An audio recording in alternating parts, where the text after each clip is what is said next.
ever. It pretty much is. It just never, ever, ever goes to plan, and you don't understand why. Like, you come back to stream again, and I've changed literally nothing. And it doesn't want to work. And then it's like, no, I don't want to work. And you're just like, oh, you bastard. Getting started now. Come join me and at John Media as we chat. Hashtag LGBTQ and hashtag mental health.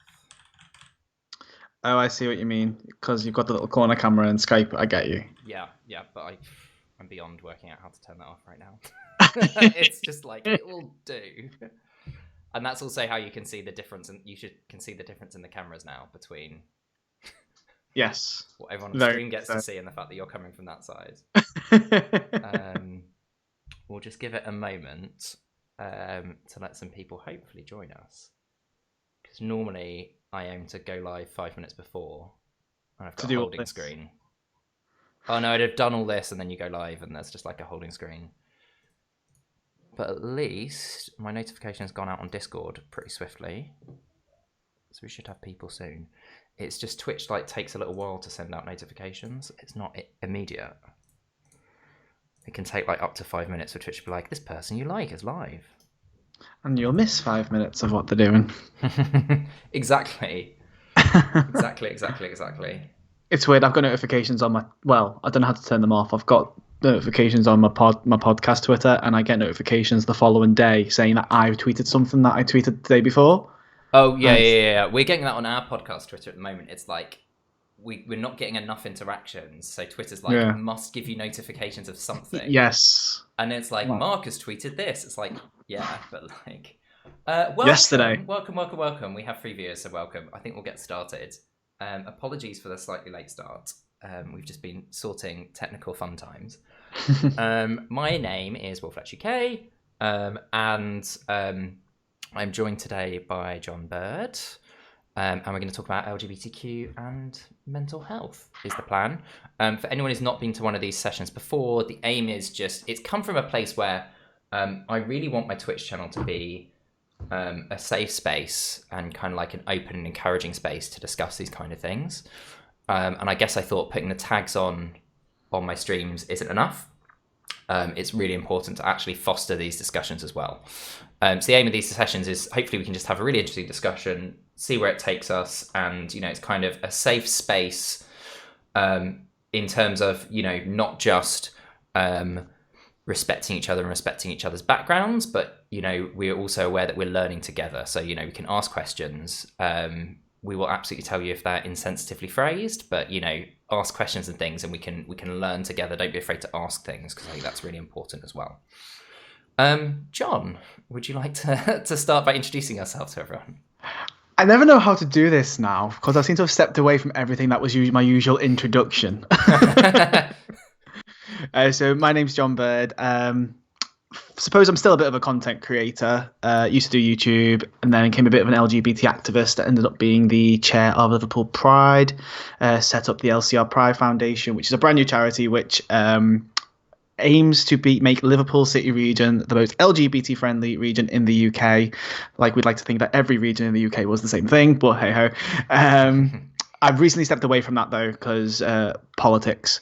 And I decided to keep myself focused on my podcast. I relaunched it, and I've been talking to a bunch of interesting people in the same way that you're doing, to be fair, just about their personal journeys and stories, whether that's about coming out, whether it's about being LGBT, or, just the fact that they happen to be of the community and happen to do marvelous things. It's on a bit of a hiatus at the minute because personal life's taken a bit of a crazy turn, so just haven't got the time, so I'm just chilling for a bit. We all know that feeling. Yes. So see what I mean? I haven't done an introduction for a very long time, so you just got a basic short story of the last 10 years of my life. It sounded like well-rehearsed patter without being too well-rehearsed, if that makes sense. It sounds like you knew what you were saying, but it didn't sound ridiculously polished. It was just that little in the middle. Okay, so I guess what would you like to start with? If you wanted to tell us a bit about your journey, either LGBTQ and or mental health. What do we need to know about John? Well, I suppose my journey into everything has always stemmed from being part of the YouTube community a few Hmm. years back. Kind of fell into it. A friend of mine basically said to me, "You like the sound of your own voice? You'd be really good at that." I Which hate I the don't. sound of my own voice. I don't know what. Yeah, that's the bit I hate the most about content creating is having to listen to myself. I do. I do. I think people meant. I think the friend in question meant I can talk and I Yeah. don't shut up. But yeah, no, I agree. Editing is the worst thing known to man. When you listen to yourself and you think, "Do I really talk like that?" And I found myself like coaching myself subconsciously to talk a certain way to the point where my mum would take the mic, saying, "You don't talk like that. Why are you talking like that?" I think it's because maybe I had a little bit more of a Scouse accent, then I slightly got rid of it, and then it came back. And I now live in North Liverpool, but I used to live in South Liverpool, and North Liverpool is renowned for being a bit more thick in the Scouse Okay. accent. Okay. So every time I go home now, my mum makes a point of anything that I say that sounds like exponentially Scouse. She's like, "Oh, you little North Ender." Yeah, so that's what I suppose he meant by you like the sound of your own voice. That was a really weird digression there. I I love love weird digressions on my stream. It's all about weird digressions. but suppose yeah, it kind of went from there. And I just started making content. Like I'd never picked up a camera before, never edited in my life, and just kind of breezed a bit with it. So Hmm. anything that you see in the last few months, like a lot of people say, John, you are so incredibly talented at video edit and stuff like that. Where did you train? I'm like, in my bedroom, like most YouTubers these days. um, but that kind of took a stem from it. Came from just making videos and talking about absolute crap Mm. to trying to make a stem. Like, you know what? Because I got to know a few creators who are on the, shall we say, million six-figure subscriber count, who I now no longer speak to. But at the time, they were like a few thousand, a few 100,000. So I got like opened up to this world, and I went to LA, went to VidCon, all this, and the LGBT content just seems predominantly there. You know, just Yeah. adding your voice to the chorus of LGBT voices. That's also a slightly rehearsed, but not quite rehearsed line that I use all the time. Because it was so important, because I found that the internet was like the biggest resource for LGBT youth to find out, well, as you know from your job, resource for LGBT youth who haven't got somebody to talk to, but also don't want people to find out that they're looking into it. Yeah. Um, So it sounds like that's a big driver for you in the type of content you create. And I know, you mentioned, I know you've done, LGBTQ content, and I know you mentioned that you're interested in people's stories and things, a bit like I am. Does that come from a particular place, your interest in serving that audience? I suppose I think it's weird. I went to an all boys school, and it's funny. I like telling the story as well as when you're in year six, and I went to a feeder school, and the teacher asked your parent like, "Why, why have you chose this school?" It was like, so there's no distractions, Ha! Fail. literally. But I think it's because I didn't have any gay friends. I didn't Yeah. have any gay. I was going to say icons. Then I don't mean icons. I mean like role models Mhm. to look up to understand things. So I think it's maybe a hindsight thing, thinking I didn't have that, so maybe I can be that. Because I found definitely through YouTube, definitely because they were real people and not Yeah. characters or overly rehearsed. That's probably the key word we're going to use for this stream. Rehearsed celebrities who maybe have their lines straight down pat of how they respond to certain questions. The YouTube community definitely back then, because we are talking like 10, 12 years ago. Yeah. It was very much a video blogging service, Mhm. not a how amazing can I make my content look? Can I become like Oscar winning videos just to tell a little joke? It was very much like cameras like these, talking to a camera about something like that, rather than how high tech is your kit.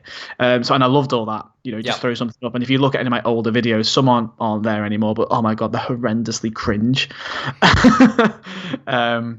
But yeah, I think it was just to be that person, that real person, just to say, like, I'm here. I never got what I'm trying to give to you.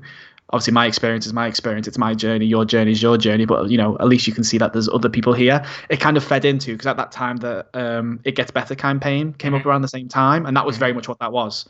People giving their journey. And I don't know. I think I was very heavily influenced by that. And you asking me that question's made me think, which I've not done about that before. So thank you. I'm always glad that I can make people think. That's That's good to hear. And I guess, I mean, it's really interesting because I guess you're talking about authenticity, and things that we don't necessarily associate with the online space Yeah, definitely. anymore. Um, so no, I wonder what you think kind of about, I guess, about things like social media and stuff, and what sort of impact do you think that's having? That lack of authenticity in what we see around us. Well, as we discussed right before we were joining the stream, was I've actually deactivated my Facebook account, and I was literally about to sign in just to join your stream. We were going to do this on Facebook, yeah. We've now we're doing it on Skype to make it work. Um, oh, on cue. Yeah, I told you they would bark. They always bark. I don't know. I think social media is definitely whilst it's a platform for sharing content and all that kind of stuff, it definitely has this portrayal. Definitely in the last few years, where it's all about your followers, it's all about the look, it's all about this. I only need to open my Instagram search page to feel like crap. Yeah. Because and I don't know how the algorithm works whatsoever, because I don't follow these accounts, but yet my search page is full of topless men. And I'm very heavily body conscious right now, like as I near to 30. I was like, why am I seeing that? But yeah, I think from what you're saying about social media, like I don't know. I think at one point it was this thing for good, and how people share across community. And I found definitely there's a lot of people like I say before, I know I was open to this worldwide community a few years ago. I know many of them don't use social media as much as they used to, or if at all, use certain platforms, just because I don't know. It's just become this is the word cesspit or cesspool. I've heard a lot. For just bad things that just affect your mental health, like the Be Kind movement that lasted the whole 5 minutes. Yep. That's the thing. It's like it has to take the ultimate tragedy for people to open to their eyes of the downfall of what social media can bring, and it only takes 5 minutes and to go back to their old ways. Yeah, yeah. And I don't know how you feel, but I look at our community so much, and I see that within gay Twitter, very much putting it in quote marks, because I hate that as a notion, that there is some homogenous thing. But I very much see the example I used on one of these streams previously that again comes to mind is, I don't know if you remember about that guy who was doing his meal prep. And his meals looked really, I'm fine. They didn't look like the most inspiring meals in the world ever. But then everyone was quote retweeting it and like piling onto him in the comments. And I'm just like, why? Why does, I don't know. I don't know what it is about social media that just drives people to this bullying behavior. It's there's no fear of consequence, because in that moment the person who's on the receiving end can't respond, or rather well, they can respond, but all they get is a tweet back or a comment back. You can't physically see the effect that your words are having on that person, and it's this bizarre, I want to say Dutch courage, but without the alcohol, because theoretically you can say what the hell you want with no repercussion to yourself. Whereas if you said half the things you said to that person's face, you probably wouldn't say it because your moral conscience probably has more of a play in that way. But also, you're going to have some form of backlash immediately. Yeah.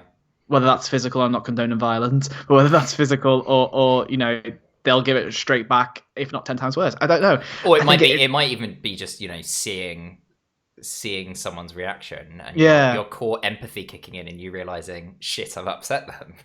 Yeah, totally. That's probably it. So the fact that they don't have that, people, well, straight away, like, it's frustrating. Gay Twitter, as you put it, as like, I literally put a tweet up the other day saying, is gay Twitter literally just politics and thirst traps? And then slagging people off for their thirst traps and etc. And it's like, but it's bad now, because I think one of the worst, or maybe there is just as bad in any other community, but being part of the LGBT and actually there's a lot of straight girls in this particular community I'm thinking of, and I think you know where I'm going to go straight away here is the RuPaul's Drag Race fandom. There's just story after story of toxicity in there. I mean, just look at Canada's Drag Race now. Is Jeffrey Bauer Chapman's been basically bullied off Twitter. Whether you agree or disagree with what he's like on that show. And as I understand it, I mean, I didn't watch Canada's Drag Race. I've not watched Drag Race in quite some time. And thank you, Aaron, for the follow. Thank you. It's very kind of you. You you can't see the lovely cat gif that you should be seeing because I've stuck Skype right at the top, which is hiding the cat gif. But rest assured, there is a lovely cat gif playing behind John's window somewhere. I'm just going to shift that up. There we go. Cool. Yeah, and as I understand it as well, I've seen lots of people saying, "Hang on a minute, is what Jeffrey is saying and the way he's acting as a judge all that different from Michelle Visage?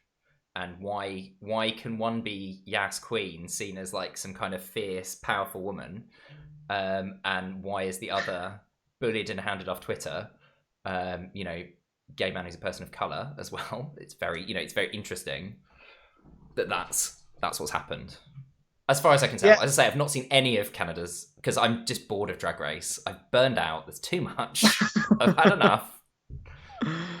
No, I agree, and that is potentially the argument. I mean, I've seen different sides to it in the sense of, is it a total racial thing? Is it because just the way he's behaved?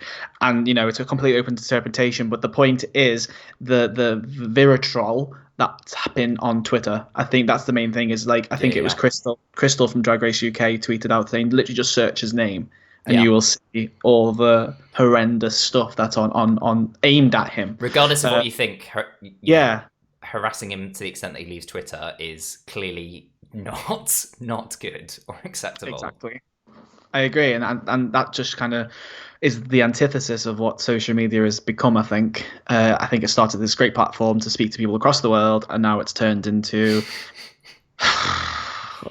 you could turn into different things, say many words. This is why I mostly try to stick to video game Twitter, because well, now I'm not video game Twitter. There we go.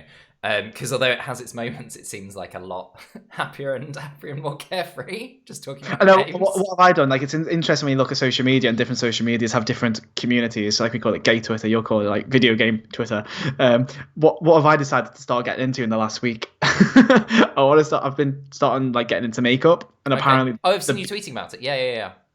Beauty community is probably one of the worst in terms of bitchiness. I mean, just take one look at those videos that go around, certain BC influencers. It's just, I thought all you guys did was talk about makeup, not bitch about each other. And then that's massive naivety there, let's be honest. It's everywhere. All of the bitching, all of the time, everywhere. It is. I don't know about you. I find it, I just find it exhausting. I find it exhausting, and I find it really draining. Just, Aaron's saying video game Twitter still has its share of trolls and toxic behavior. Definitely. But in comparison to like politics Twitter, it's like a utopia. But I find it so draining. I find it so frustrating. Just like seeing so many people around me getting angry and bitchy at things endlessly, and you're like just like in the middle, and even just being surrounded by it.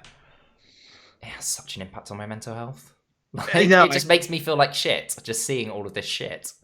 I completely agree, and I think that's why I took myself off Facebook. I mean, Facebook was slightly different. I think I was getting frustrated with the amount of conspiracy theories that I'd open up and would be on my feed. And I'm like, lockdown has just... I was talking to Mark about this just today, and his cousin, who's just like posted this meme on her Facebook story, and it's like... there's no such thing as truth. Just remember, it's always opinion, and it's just like, oh, this is such bollocks. Like, and I've seen her like stuff about conspiracy theories about masks and things, and I'm just like, oh god.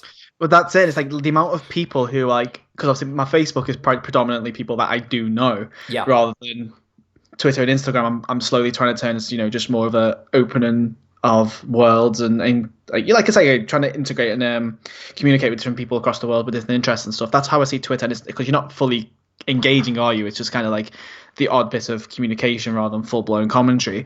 So Facebook was people that I know, and it was just like, how many people am I like think that the world is run by lizard people in suits? So it's like I stay on my head in, like I can't open it up without seeing anti-vaxxer or mask, or it's a man-made, and it's one of them like, believe what you believe, but stop. It's the I'm going to be really outrageously controversial now. It's like some of the street preachers that you see on the street who are like thrusting their beliefs down your throat. It's like that. It's like, stop with your megaphone and, whatever. And also stop thinking that I care about your conspiracy theory that you're broadcasting to your Uncle Bill and your Aunt Tess or whoever it is that you've got on Facebook. Aaron says he's done the same. He says he's kept his similar. He's kept his Facebook, but he literally unfriended over 700 people because he was so tired. Yeah, I just don't even really go on there. I just have it for Facebook Messenger. But I'm aware that I don't need Facebook to have Facebook Messenger. That's it. So, well, as you know, because you've still been speaking to me on it. Yeah, that's the only reason, because there's a few people that I haven't got contact details for. So I know it's just like an address book. Yeah. Yeah, literally. Basically. There was something that crossed my mind and now it's disappeared. It's either very important or a big fat lie. It's one or the other. This is what my mother would say. I can't even remember now. Sorry. No, that's all right. I know what I was gonna say. The other thing I see all the time that really gets to me is it feels like social media has driven us to this really, really polarized world where and you definitely see it on politics social media, but you see it kind of everywhere, and you see it from every side of the spectrum, no matter where someone comes from. You know, you can get any view, any background, and all of these people who seem to have started believing that everyone who thinks differently from them is inherently evil. And it's just like, what? Yes.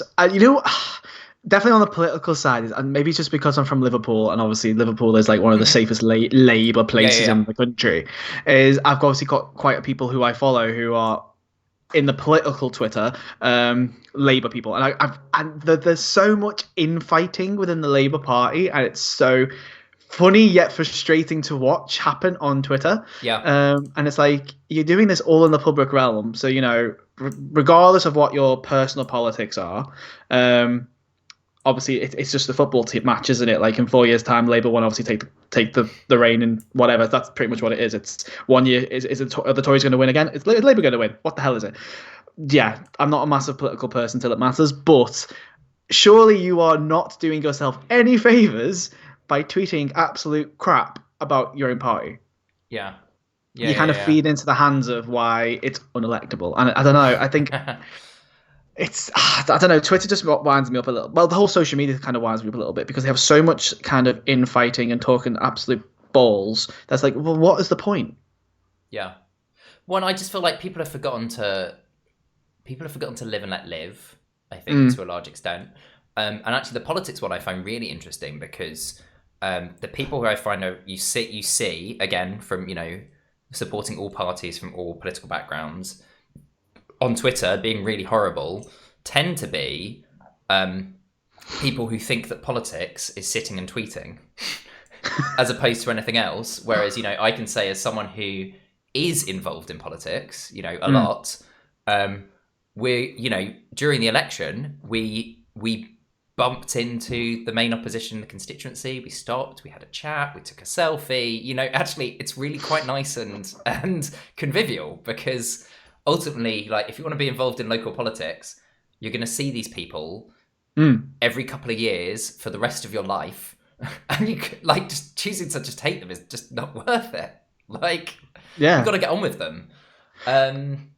You make a point about politics and Twitter, though. It's really interesting. It's like, and I don't know if it's an after thing of a certain US president or if it's always been there, but it seems to have predominantly taken place since then. It's like something happens and immediately you're looking for the response of the alternate person, you know, the opposite person on Twitter. And it's like, what's that about? And the commentary you see underneath, like, for example, I don't know, something's happened recently.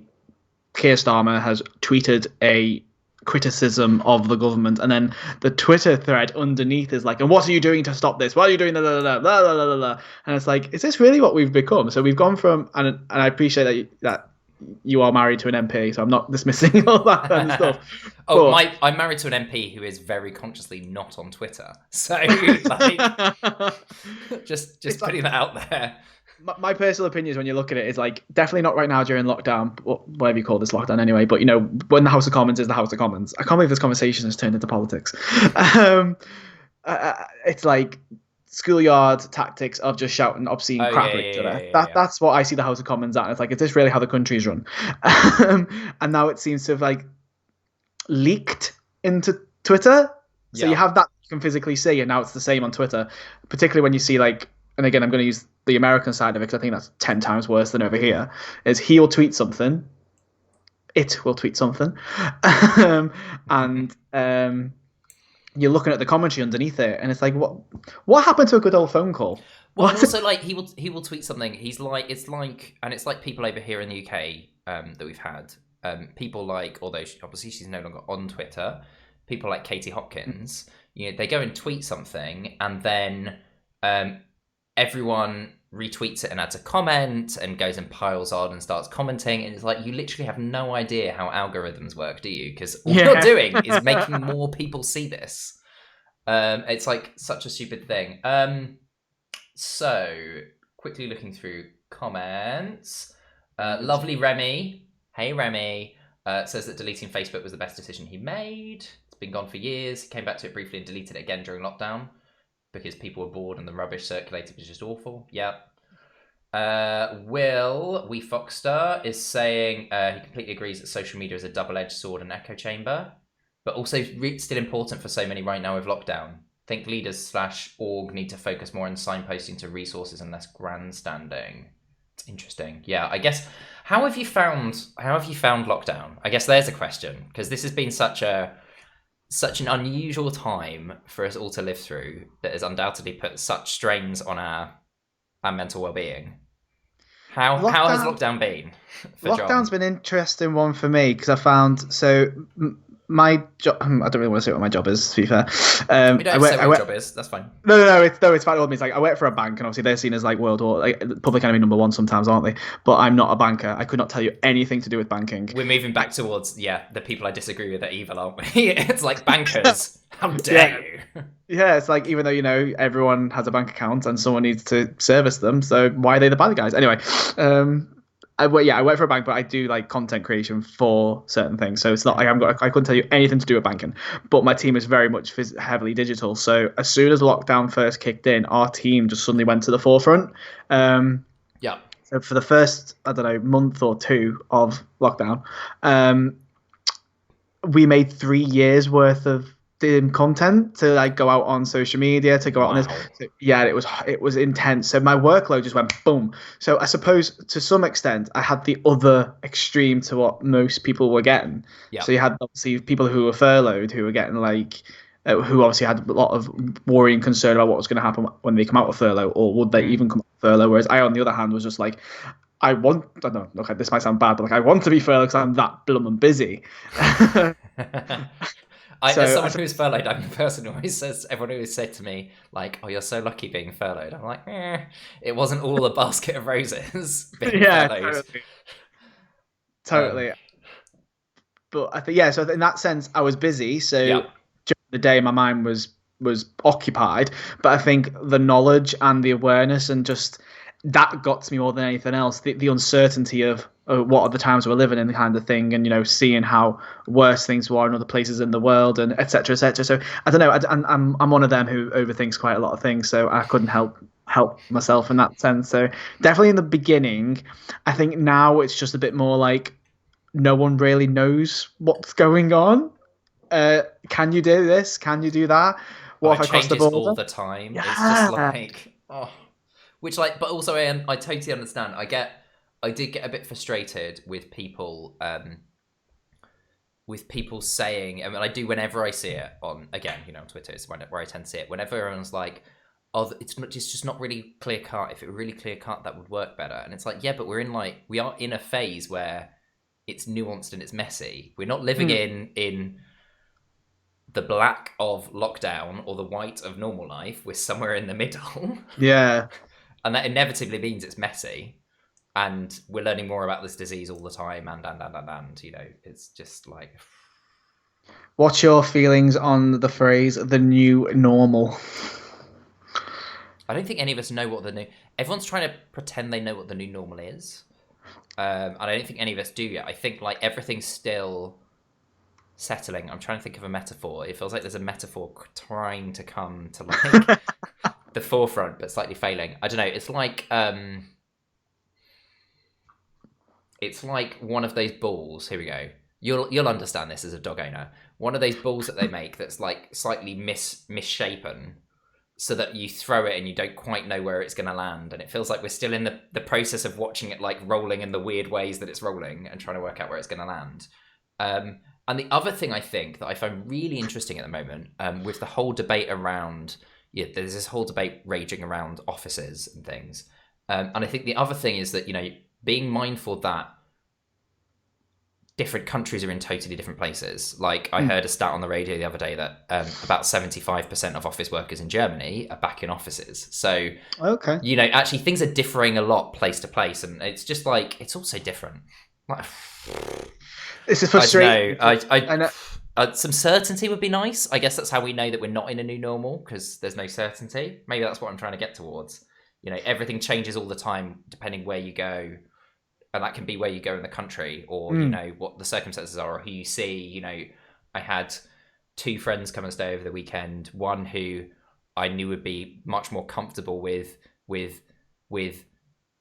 not taking social distancing to the nth degree, and one who I suspected would want to take, and it was just kind of like trying to balance those two things, which is really challenging. One of the biggest, I think, it's not frustration, it's more of just an annoyance, is we were meant to be going to Orlando for my 30th in December, and we took the decision yesterday to attempt to start cancelling it, because Virgin's kind of up the wall and you can't actually send an email, and I wanted to send an email because I want it in writing from the date that I send it. Yeah. Because I'm not stupid.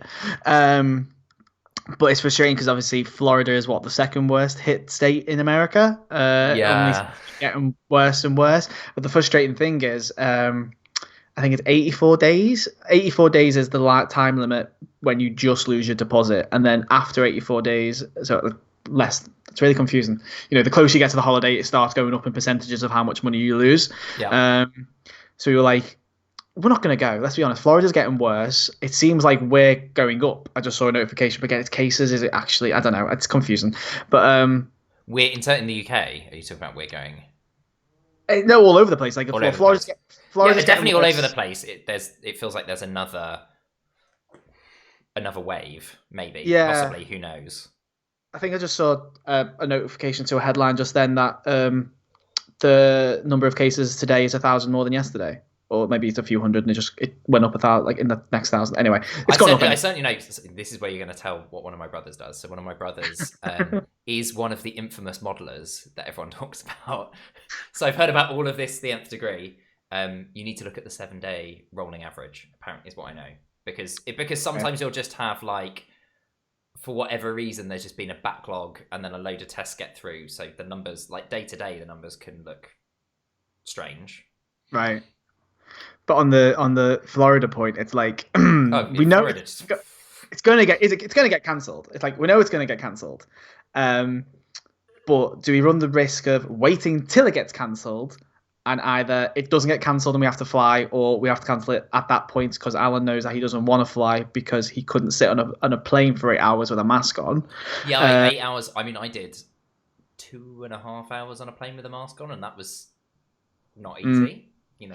Towards the end, I was definitely like, although we took like, I had like face wipes and stuff, so you could just like unhook it and be like, I'm gonna get rid of all of this sweaty nastiness and just hook it back on again. And then once you get to Florida, is all the theme parks, you have to wear a mask. Well, as of right now anyway, you have to wear a mask walking around, and it's like Florida heat. I know it's December, but it'll still be hotter than our friggin' summer. And Disney's changed things, so you can buy a park hopper ticket and you could do every park in one day, like in the normal time. But now it's like you have to book your place in advance, and it's just like the whole park you're going to be on which day and stuff, presumably. So because they then want to like deep clean each park. Yeah, it's something to do with them. It's more the limited capacity. So like they've proper yeah. Okay. So you've got to book it in advance, and you can only go to that one park. And it's like, so the experience has totally changed. And we're like, we know we don't really want to go, so we're just like, ugh. We've been for the last like few months. We're like, are we gonna go? Are we gonna go? Blah blah blah blah. And then we've just took the conscious decision to just lose the deposit.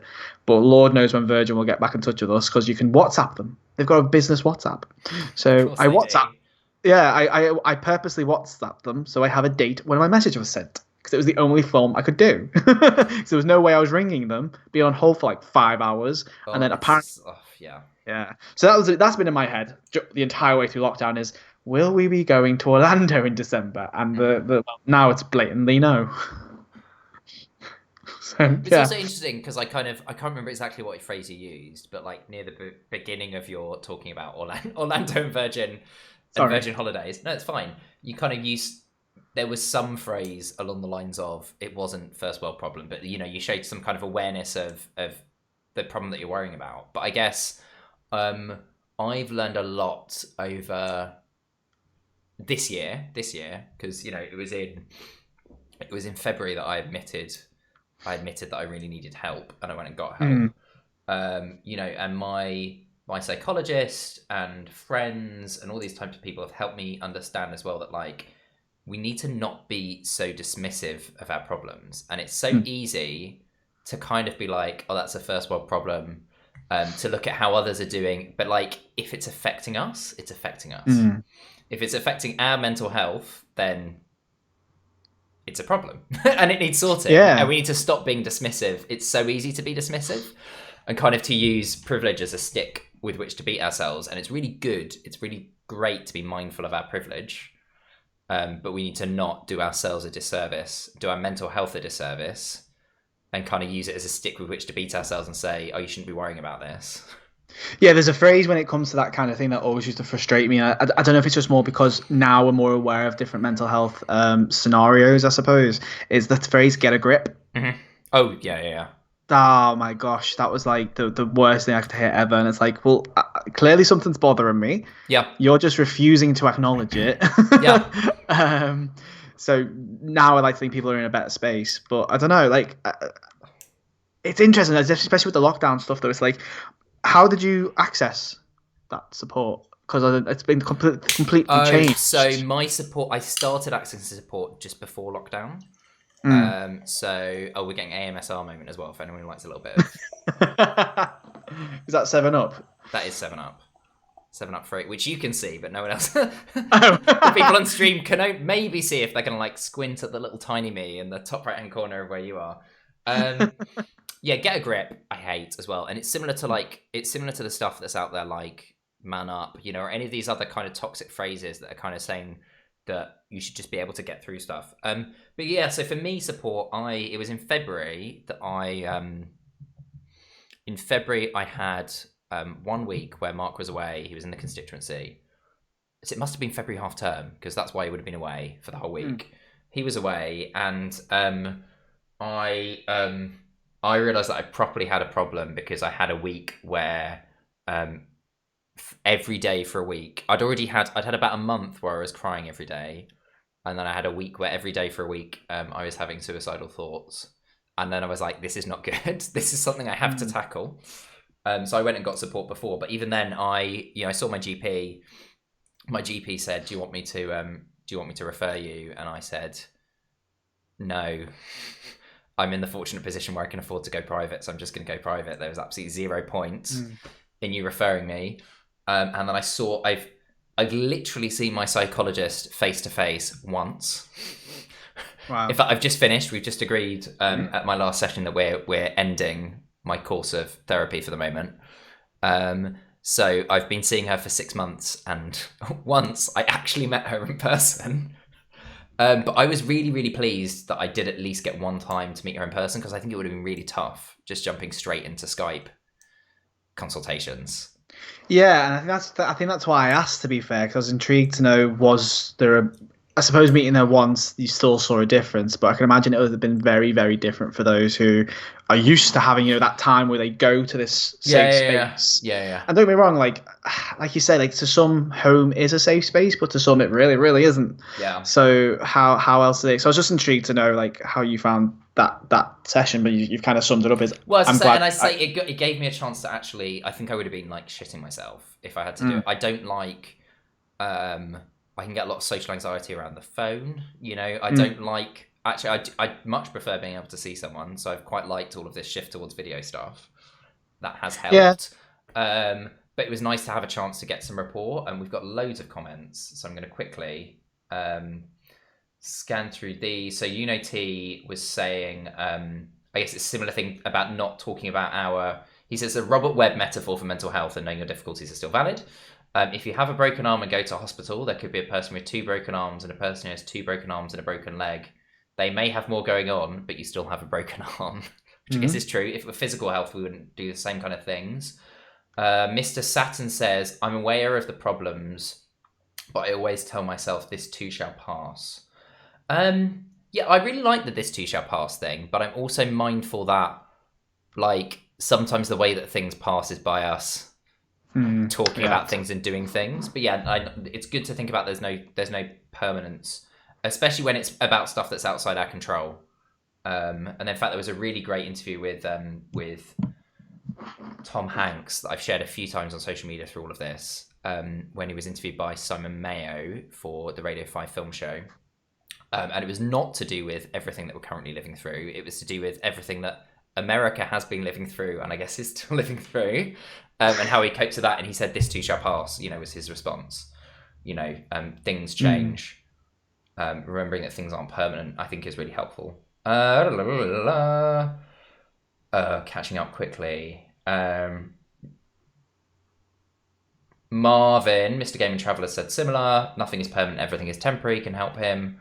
And Ryan says, the town where I live shut down everything, cancelled everyone's upcoming appointments. It's still pretty much still like that for support. Of course, this is NHS. Yeah, I agree with you, Ryan. The frustration I did have at the beginning was, so I saw my GP. My GP said, well, let's try you on these antidepressants. You're going to go and get talking therapy. So I'm happy that, you're going off and getting the support you need there. And in 3 weeks, have an appointment with me. We can talk about how the medication's working. And actually, that was the barrier I had. 3 weeks later, everything had gone into lockdown.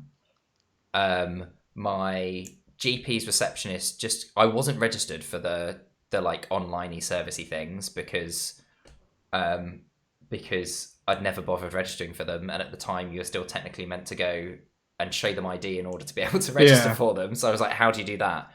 And my GP's receptionist just kept being like, oh no, you can't have an appointment. And I was like, well, why can't I have an appointment? And she was like, well, because it's just do a prescription. So you can't have an appointment. You just have to request your prescription. I was like, but the GP told me I needed to have an appointment before I could have my prescription. It's like, please make your mind up. Yeah. I felt like I was stuck in this like Kafka-esque. And then she was like, well, you have to do it online. I was like, well, I'm not registered for the online. So what do I do? Like, please tell me. I actually did. I had one time when I did feel a bit bad. I got really shirty with this receptionist because I was like, my antidepressants are going to run out. Yeah. I need my antidepressants. Tell me what I have to do. I've definitely found that because we had to go through a certain process during lockdown, and I don't know what it is. I'm going to use a very blanket description here, and I know not everyone's like this, but there's a certain type of person who always seems to work in the reception of a GP practice. Yes. And it's really frustrating because I think I know of so many people who all agree with me. It's like, can you stop being so short with me and let me I've always remembered that because there was someone who worked in the reception of my school, and I just remember my mum always saying that she should have worked in the reception of a GP's practice and she'd missed her calling in life. They're so nosy as well. They're always like, can I ask what it's about? And I'm like, oh, it's for the GP. And I'm like, well, actually, I've already seen the GP, so the GP will be able to look up what it's about. But like, I don't need to talk to you about it in detail. We do have some Americans in the chat discussing healthcare in the US as well, which I can only imagine. I can only imagine how difficult that is when you don't have insurance. It just must be an absolute nightmare. And lovely Ricky's agreeing. Receptionists can either be the worst or the best. Yeah, it's so interesting, isn't it? How it. In fact, I'm now really enjoying, now that I am registered for my surgery's digital stuff, I'm really enjoying being able to just totally bypass the receptionist. Yes. I just go onto an app, I click a few buttons, I tell it which pharmacy I want to get my prescription from. And a couple of days later, I just get a notification saying my prescription's been sent to the pharmacy. I'm just like, this is amazing. Why have we not been doing this? And in fact, it's interesting you mentioned, as you've mentioned, the fact that I'm married to a member of parliament. Said member of parliament is finding it really interesting talking to his it's not in his constituency, but talking to the closest hospital, which he does once a month, and they've been talking a lot about how they had to try all these things because of lockdown, and they're working so much better. Like, so Yeah. they talked about, for instance, so the one thing he particularly mentioned was that they realised very quickly that the cancer waiting room in their oncology department is not big enough for people to socially distance in. Oh So wow. they put in place a system where people would arrive at the hospital, they'd sit in their car, and they would get a text message or a phone call when it was time for them to come in. And it turned out that patient satisfaction went up because patients didn't like sitting in a cancer waiting room that reminds them of why they're there and surrounds them with other people who are Yeah. there for the same reason. So I think that's something that's really interesting about, especially in healthcare. It's really interesting. We're veering back towards that horrible new normal phrase, but it's like it's put us on fast forward towards this kind of different world in terms of healthcare. And it was really interesting. There were also, I think it was a couple of months ago actually, the stats were out for whatever period, and you looked at the period last year, and 70% of GPs appointments were face to face, and 30% were in some other way. And this year, 70% of them were in some other way, and 30% of them were face to face. And it's just like turned everything on its head. But in this way, that actually might be really good for revolutionising our healthcare, which I find fascinating. Yeah, so for a lot of things as well, to be fair, because it shows how things. And don't be wrong, don't take away the social elements of getting out the house and doing things, because obviously that can be great for the mind as well. But it's like it shows how you can do things differently, and I've definitely found, definitely from a business perspective, from like my day job, is how there was definitely a resistance to doing things a different way. And I don't know if it was just because people assume that people are going to be really naughty Yeah. or less productive, but now they've shown that they have. And this, again, using the phrase "new normal," it's kind of emphasizing this. Is it putting mental health back to the forefront of the working day? In the flexible working's becoming more of a thing. That Well, kind of see, I think jazz. what's interesting is whether I'm kind of in one of these things where we talk about it waiting to settle. I'm interested to see how many employers properly go for flexible working, and how many employers are going to go, hang on a minute, we can get all of these people to work from home, and we think we can save money by getting all of these people to work from home. Whereas what we need is flexibility. Yeah, There are people who need and want an office environment, and there are people who don't need or want an office environment. And they're thinking again about privilege. There are people who are in a position to work from home, and there are people who really aren't in a position to work from home because they're living in London in a flat share, and there are three of them. And yeah. if they suddenly all have to work from home, that's a bit of a nightmare. So it's kind of, where do we get to, and how do you make that work for everyone? Because certainly I found, I hate working from home. It's like the worst thing in the world because I'm just sat in a room on my own all day with just the dogs for company. It's just not as good. And that's also why for me, furlough was really tough, because during furlough, I even lost the fact that I was speaking to my boss 3 times a day on Microsoft Teams. And then I was just like sat in a flat on my own all day. Uno says, more worried about people saying going back to normal. As you say, a lot of things may become more useful. Yeah. So we do have to, but on the flip side, feels there's been more sidelining in mental health care. A lot of community services shut down visits, and having face-to-face contact is very important in that work. I totally agree. We need to take what's good from the new normal, in inverted commas, and take what's good from the old normal, in inverted commas, and blend them into some actual kind of new normal. And Ricky is saying his biggest concern, especially in the US, is that once things get better, companies and places just say back to normal and not this new normal. While the new normal is scary, there are positives, like you said. A better normal smoothie, A better says normal. Uno. I like that. Oh, you're watching the comments as well. There we go. Yeah, because I think it's, especially around mental health, I think it's, as you say, like it's really good to understand. I think some companies are understanding that working from home and working flexibly can really suit some people from a mental well-being perspective. I just hope they don't throw the baby out with the bathwater and don't notice that working from offices can be really good for other people's mental health, and it's finding this balance. Yeah, and I think, to be fair, it's looking at different things. Like, I know that definitely from my local office, which is one of the contact centres, is that they found that they were scared of people. One, there was a security element to it, confidential information, all that kind of jazz. But also, I think they were concerned that people would just use it to be at home and not work. Yeah. whereas apparently they've seen an uplift in productivity. So if like you say, I think there should be the option once we're in the space where people can go back. I'm not going to say the word normal again after this. Go back to normal. Is allow people to do what benefits them and complements the business wherever Yeah. they work. What's best for both.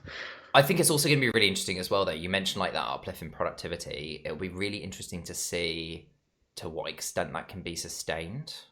You know, Mm, because there are more and more people you hear talking about, you know, they feel like they're not working from home. They feel like they're living at work, you know, and it's like, can this be sustained? Is it possible to sustain this?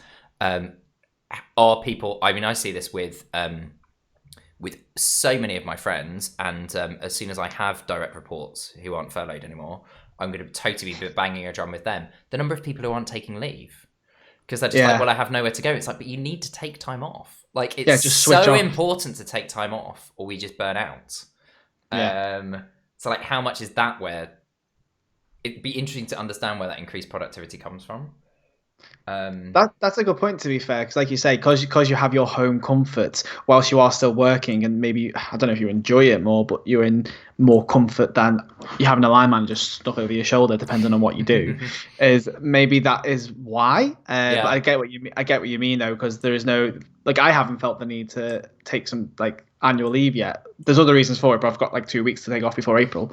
But I haven't felt the need right as of yet because it's like until I know I want to do something that isn't work and I need to take time off to do it, I don't see the point because I'm at yeah, home yeah, with the yeah. dogs all the time. Yeah, so I totally get what you mean. To be fair, I guess it also you, depends though. It's like I had so because I was still accruing annual leave during furlough. I had so much annual leave, and at DRM because we work with schools, we run a school year as our leave year. So we've actually just started a new one.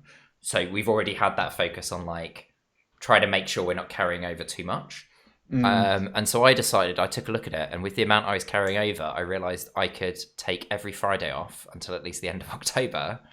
And I said to my oh, boss, and he really? was like, "Yeah, fine, go part time until the end." And so I will have 3 months of working 4 days a week. Because I was like, What's actually, that that annual leave for? yeah, and like actually, I'm still not going to have used any of my actual allocation for this actual annual leave year yet. All I've done is used what I carried over. I was like, why not? Like, I want to see what this looks like, and you know, I've been quite open with Adam. You know, I want to have a conversation with him about, you know, if I can show that this is working, maybe I want to be part time because I Mm. want to get my work life balance right.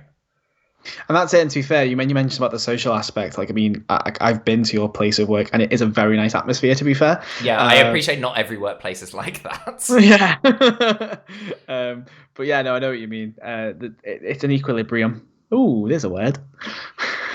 Oh, Ricky's is interesting as well. He's talking about Ricky's a teacher, talking about a push and help provide the supplies needed to help teachers and students be safe, and hoping that people won't say, "Well, the virus is gone. You don't need this anymore." Yeah, and I think that's kind of what we need in the round. You know, there's been this big focus on well-being, both in terms of physical well-being and mental well-being, and we need employers not to lose sight of that because actually, Mm, I think the thing is, employers hopefully will realize they should have been doing this all along. yeah. Like, this is your responsibility.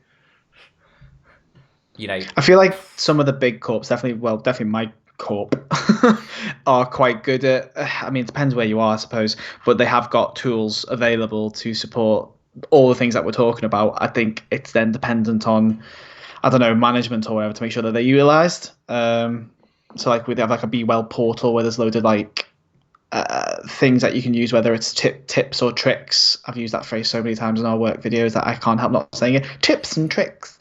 Um, is this some of the content you've been producing, internal content for? There's something been going on social media, and like literally Okay. the last phrase is always for more digital tips and tricks. Search. So it's a mixture of making sure people say it, so I'm editing it and then saying it myself when I film myself speak. Um, yeah, so yeah, there's having those tools available, but making sure that people are being allowed or given the time to access them, I suppose. So yeah, Yeah. you're true. You're right. So I guess to move us, let's move in a different direction now because we've talked Yeah, a sorry. lot about employment. I mean, it's interesting. It's always really Politics, interesting where these work. things go. What are your? I'm not actually going to ask you what your tips and tricks, but kind of spinning off of that, kind of in terms of mental well-being. and thinking about things like mindfulness and the things that are important to you to kind of keep that mental well-being tick along. What does keep John ticking over from a mental well-being perspective? What are the things that are really important to you from a self-care perspective? I think over the last, definitely since getting in a relationship, which has come up to 3 years, and working from home, I changed jobs. So I went from having a very active lifestyle. I used to work in TV, so I was doing averaging like 25,000 steps a day, and I was very, Wow. very slim. Run around a TV set as an assistant director, mate. Seriously. And then I've gone to being in an office environment, sat on my backside all day. So I've noticed like my physicalness going down the drain. So I'm definitely trying to uplift in physical activity. So obviously during I did have a gym membership, but since lockdown kicked in, I've been getting like any YouTube videos up, like whether it's in my half an hour lunch or if it's after work or whatever I can fit it in. Just do a half an hour YouTube work, and I found that I felt that I've sweated more, so I feel like I put more into it. But oh my gosh, how amazing! You know what? I used to watch those videos when they say, exercise releases endorphins. Like that's BS. And then once you've done it, you're like, oh, I feel good now. I've done that.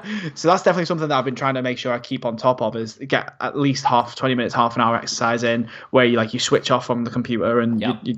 you do that. Breathing, what the best thing that happened to me is when I got my Apple Watch. And I know not everyone can afford an Apple Watch kind of thing, but it definitely reminds you, well, as long as you've got the notification switched on, it reminds you every hour to breathe. So it's like, meditation techniques. And what? Again, you're like, no, but seriously, just switching off, closing your eyes and deep breathing for a minute, it just soothes your head a little bit. So it's like the really small things, but when you think of them like over the course of the day, you're like, oh, I'm glad I did them, because it kind of like paced myself. Yep. If that makes sense. Yeah. So I'm going to drop into the chat, because you mentioned that's helping you breathing. Like if anyone's interested in meditation and breathing and stuff, I've dropped in the website that I used when I started doing mindfulness meditation. So, and it has loads and loads and loads of free resources. So you can totally learn about all of that. And there are loads of apps out there as well. I'm using an app called Headspace. Loads of people have different apps. It's just about finding what works for you. But breathing makes such a difference. It's just astonishing. Yeah. I think, but sometimes I think when you do it and you realize I don't breathe this deeply ever. Maybe I should. Am I really actually getting oxygen to my brain enough? But to be fair, we had to do a live session for the main social media channel. Our team talked about like how tech can help physical and mental health. Oddly enough. Yep.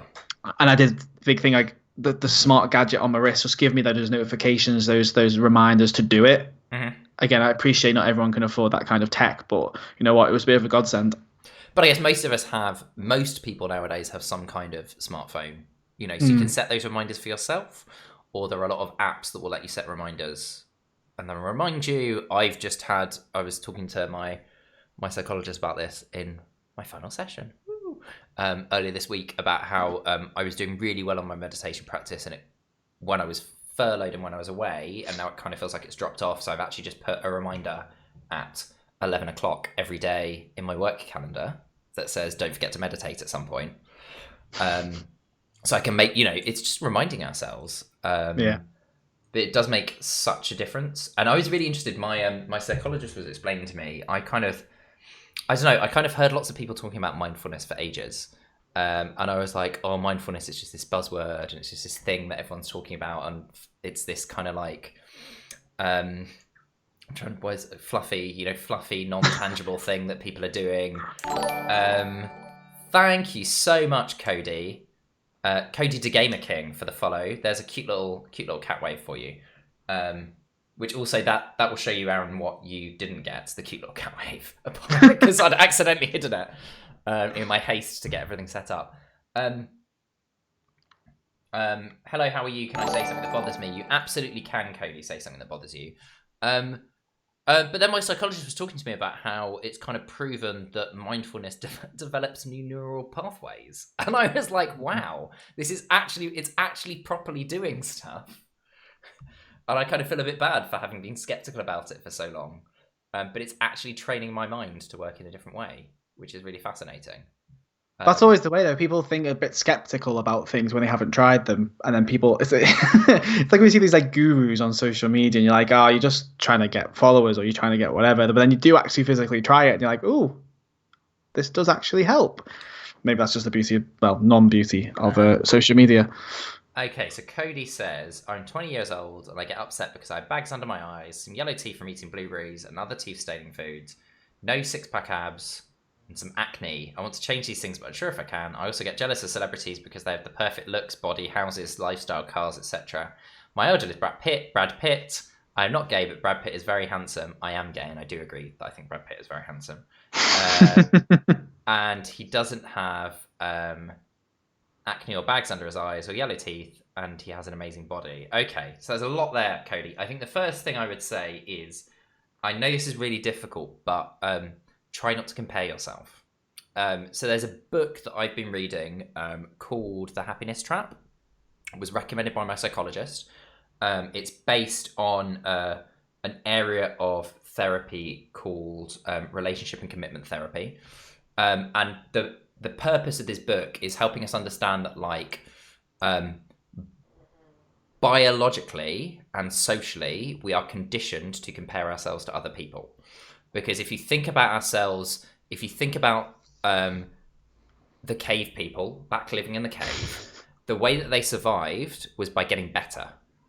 So the way that you survived was by cave person X comparing themselves to cave person Y and going, acceptance and commitment therapy. Yes, thank you, T. I have got it completely wrong, and you've corrected me, and that's correct. It is ACT. And the way that we survived, was by cave person X going, well, cave person Y is doing better at hunting than me, so I'm going to get better and I'm going to do better than them. So it helped us survive and get better as a species, and that was great. But now we live in a world whereas before we were comparing ourselves to the 20 people or whoever it might have been living in our cave with us, now we have an ability to access many of the 7 billion people living on the planet and compare ourselves to them. And it's just bullshit. And what we do as well is we look at them and we convince ourselves that they're happy. This is why it's the happiness trap. But all we have to do is look at the statistics around mental health to know that it's not possible for all of those people to be happy. Have you noticed? I've seen a lot of it lately on admittedly gay Twitter, but there's some people who are like who are celebrities who are becoming very, very open about the fact they have mental health issues and are on some form of medication, and the stem being in the public eye. Yeah. Yeah, so and my psychologist has been saying this to me all the time. She's like, I have people come who could be a CEO or they could be a high flyer in whatever way, and people look at them from the outside and they go, well, they've got an amazing job.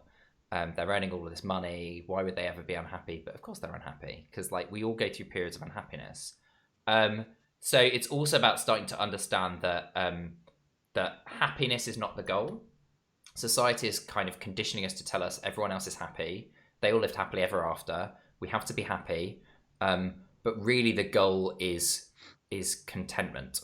It's not happiness, because also it's impossible to be happy all of the time. Uno's saying look at Inside Out as well. That's a really good idea.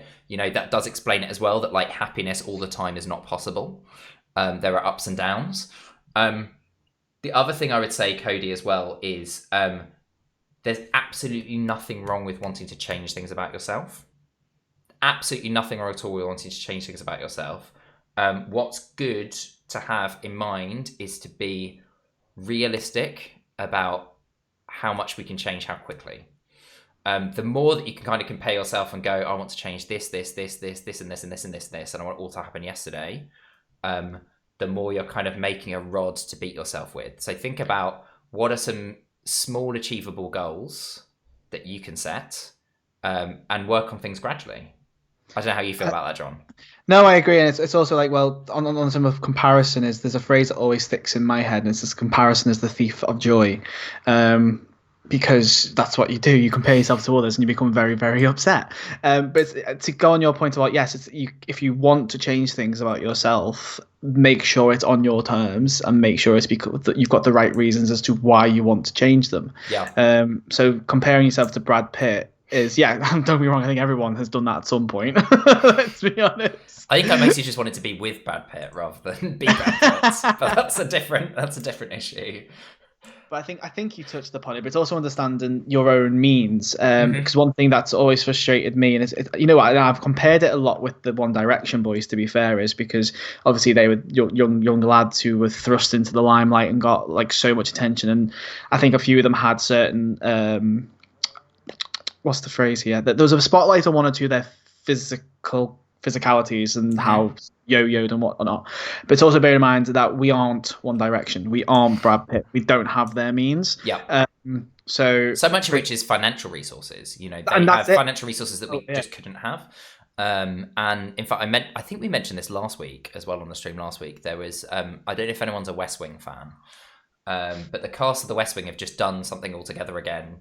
That's kind of queuing. It's a new campaign about making sure people get out and vote. So the West Wing characters are back for the first time in however many years, um, for this little presumably webisode. And all of these people on Twitter so now we're going to talk about West Wing Twitter. Here we go. We found another one to talk about, which I do tap into a little bit as a big West Wing fan. I just saw all of these people were going, "Oh my god, look how amazing Alison Janney looks for her age. Like, what has she done to look like this?" And it's like, I can tell you what she's done to look like this. It's called surgery, procedures, personal trainers.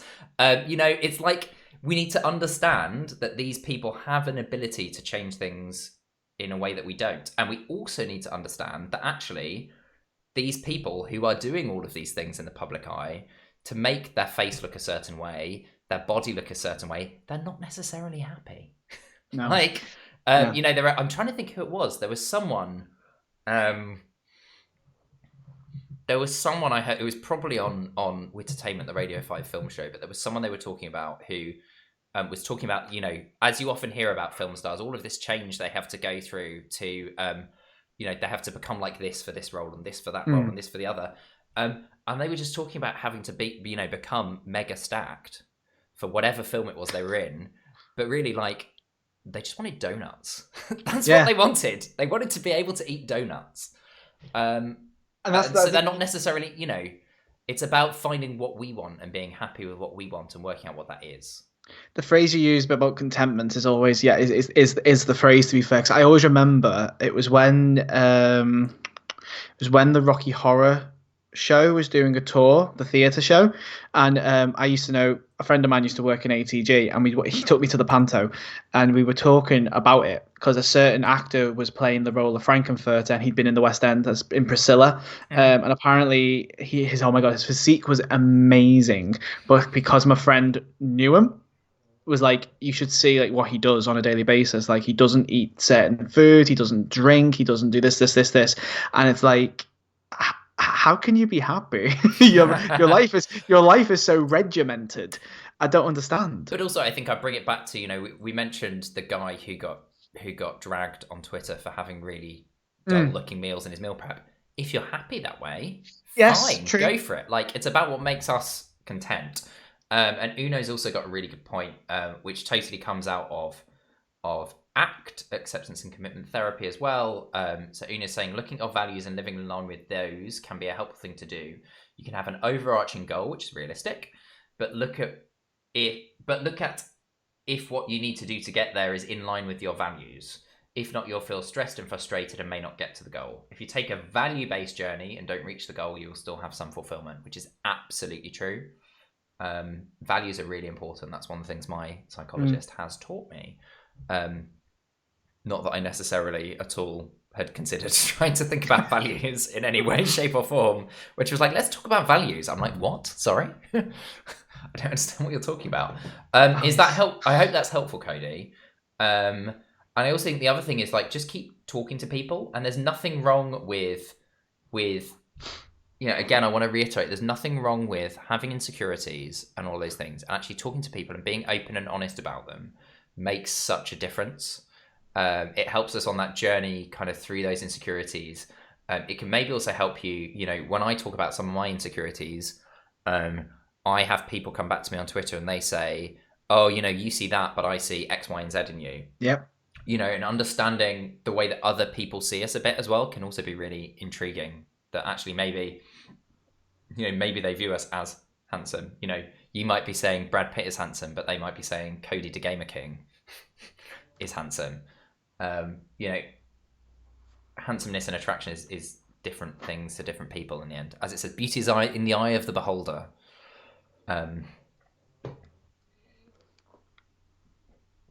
No, I definitely feel like, yes, that was really interesting though. Thank you, Cody. Thank you for dropping in and for asking. And if you've got more stuff you want to ask about, by all means, you can ask away. And I'm on Twitter and everything, so you can chat to us there as well. And also remember, you're only 20. Like, stuff changes so much. As I said, I'm about to turn 30 in December, and I still feel like that. And I'm sure there's people who are about to turn 40 who still feel like that. Yeah, I think there's an element to which, like, we're all always going to feel like that. But then I also feel, as someone who is now 33, so I'm in my 30s, I've learned so much more about confidence and learning that confidence comes from within. It doesn't come from external stuff. And I have all these people who are like, oh, I don't want to leave my 20s, or I could go back to my 20s. I'm like, bitch, I don't want to be in my 20s again. Like, my 20s were awful. Why would I want to be back in my 20s? Now I know myself, I feel like I can actually live rather than worrying about every which way another. Yeah. And also, like, I wish I could be a 22-year-old, or someone will say something like that, and it's like, have you looked at 22-year-olds? Why would I want to be them? Like, obviously not to disparage the fact that you're a 20-year-old, but, like, life is a journey. Embrace the journey, go on the journey, learn and grow. I think as long as you're learning and growing, then age is a less scary thing. Which is interesting, to be fair. Talking about like mental health still kind of theme, which is the podcast, which is the Twitch stream. Sorry. I recently, I think I put it on Twitter, and I think you tweeted back to me actually. In the last week or so, I've just become very, very more aware about like our own mortality. So it's interesting just seeing that contrast where we're saying like, life is a journey. Be aware of like, as you like go through life, the things you learn and how it can form as you go along. But at the same time, ultimately being aware of how it can affect you is like, do you know where I'm going from? I don't want to say like words. I do. I don't want to say those words because I feel like that would put a massive down. No, and I totally agree. And again, it's something we've talked about previously in this series, but it's something that's coming up a lot at the moment. I feel like we're all living in a world where we understand risk more than we ever have understood risk. Risk has always been there. It's always been around us. We've always been making decisions on a day-to-day basis using risk to determine to make those decisions. That could be something as simple as I've listened, is now the right time to cross the road? We're determining that risk. I see this car coming towards me. Am I going to cross the road? And we're learning more and more about that. And I think it's just like anything else. There are healthy ways for us to respond to risk, and there are less healthy ways for us to respond to risk. So I think, especially as I say, in this world where we're all thinking about masks and hand sanitizers and 2 meters and this, that, and the other, it's really important for us to remain mindful that risk exists all the time. We've always been balancing risk. We shouldn't let risk completely stop us, but we should think in individual situations about the risk of things, and that's what we're navigating and learning, and that's where some of the mortality stuff comes into that, because that's the risk. The risk is what if I catch it and die? Is the risk that's in the back of our mind. But yeah, there are so many things out there that we could catch and die. And this is not me saying like go out with I'm going to say with gay abandon. I don't know why I've gone very like 1950s. Go out with gay abandon, and just act as if nothing has changed, because things have changed. But understand that like it's up to us to an extent. There is a level of personal agency in thinking about what we will and won't do. And also, like, what risks we think are and aren't worth it. Like, I don't know anyone who's not broken the rules in some way. Like, anyone who claims they've completely adhered to the rules is bullshitting themselves. But what is, it's almost worth about thinking. You're thinking in your mind: is it worth you breaking the rules in that way for that purpose? How big is the risk? Because as we're talking about, happiness is important as well. Like, if you're just getting really miserable following the rules, what's the purpose? I'm obviously not at all an MP spouse going on and saying that maybe you shouldn't entirely follow the rules. I'm just going to read what Aaron said. We're just going to move away from that. Aaron said, I recently went through realization of my own values. I moved 2,000 miles away to attend a university for a master's program in music therapy. I waited a year so I could be considered a resident in Missouri and pay a lot less. While waiting, I learned a lot more about myself and found out that degree path wasn't what I wanted for my life. I feel like I failed because I'm basically starting my path over, but I know that I've made a lot of progress personally to realize all of this. And Uno says that it's amazing brave to change your mind, and being able to restart isn't a failure at all. It's a great win for yourself. Yeah, I totally agree. And I feel like what you've gained is self-knowledge.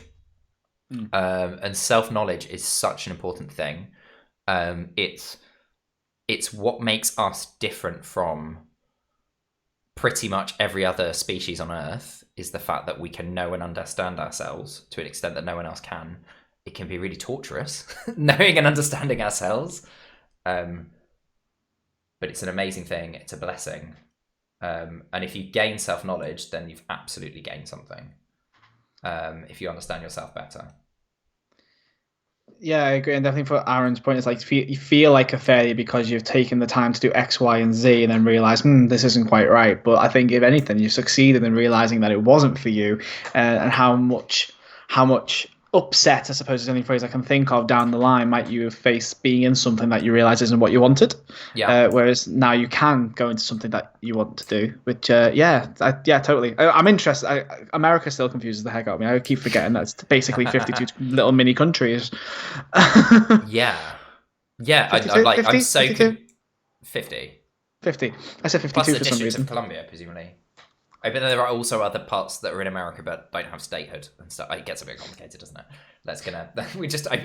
Now I'm trying to open up the barrel of statehood for DC and Puerto Rico. Apparently, it's just when I saw residency of Missouri, I was like, oh, interesting, because I think of like residency as being a U.S. citizen, so it just intrigued me. We don't. I picked up on that one thing. We're just Brits. What do we know? I'm just a Brit totally. who wears cat ears on his head. What on earth do I know about the world?